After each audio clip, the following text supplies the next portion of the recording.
Yeah, good. And I encourage you, anybody who's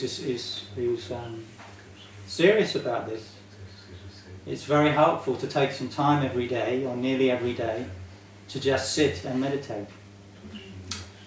But not to do a particular technique. Mm-hmm. That's not to say that techniques don't have their benefits, but just to allow oneself to sit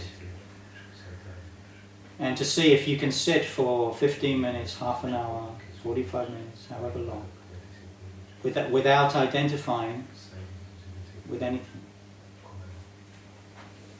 So with that kind of meditation, it doesn't matter what the content of your experience is. Some days it might be stillness, beauty. Some days it'll be absolute chaos. But can we let the chaos be as it is? You see? Can we?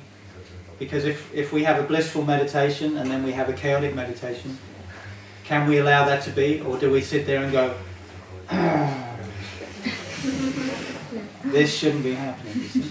Then we're stuck, you see, then we're trapped in the ego again that's seeking. So with this form of meditation, it's simply abiding or resting as the I am presence, as consciousness itself. Some of you have probably heard of Ramana Maharshi, the great Indian sage. And his whole teaching really was all about the question, who am I? He taught this method of self-inquiry. He said, you just live with this question, who am I? Who am I? Who am I? Who am I? And eventually it's not something that the mind is doing. It's just again another way of pointing to I am, I am, I am, I am. I am not this, I am not that. I am, I am. So it's always bringing attention, because attention usually flows out, it's always bringing it back to the source. I am, I am, I am. You see? And that's where we discover this pure being. And the more you discover that, you'll find that a lot of your desires and fears start to fall away naturally. You still enjoy what you enjoy, you still have passion for certain things that you love to do, but the desires that come from needing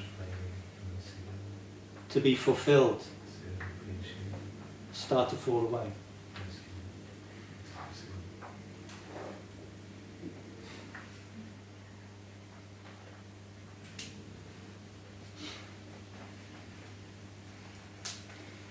Because all desire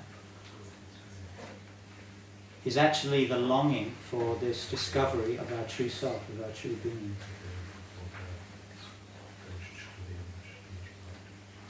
So even the heroin addict, what is it they're seeking? They're seeking that relief. Right? Why is our culture so obsessed with sex? Yeah, well, isn't it true? It's everywhere. Why? Because in the moment of orgasm or sexual communion, it's like for a brief period, we're free from all seeking. You see, we fall back into our pure being. So even addictions like alcohol, drugs. All of the things that we're addicted to, from the most gross to the most subtle. Even if we're addicted to a kind of spiritual technique, it's because what we're longing for is that state of desirelessness.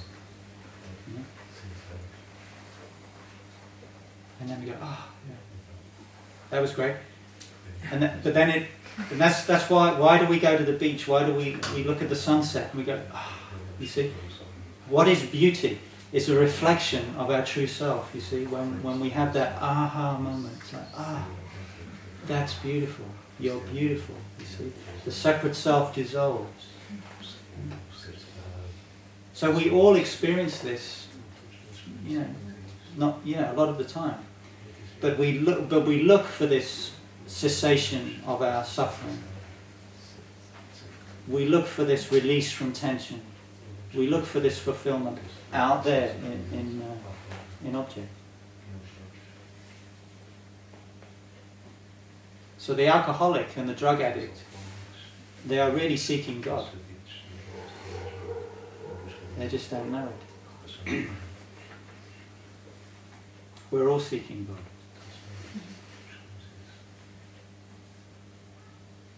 Because we are God. God wants to know him or herself.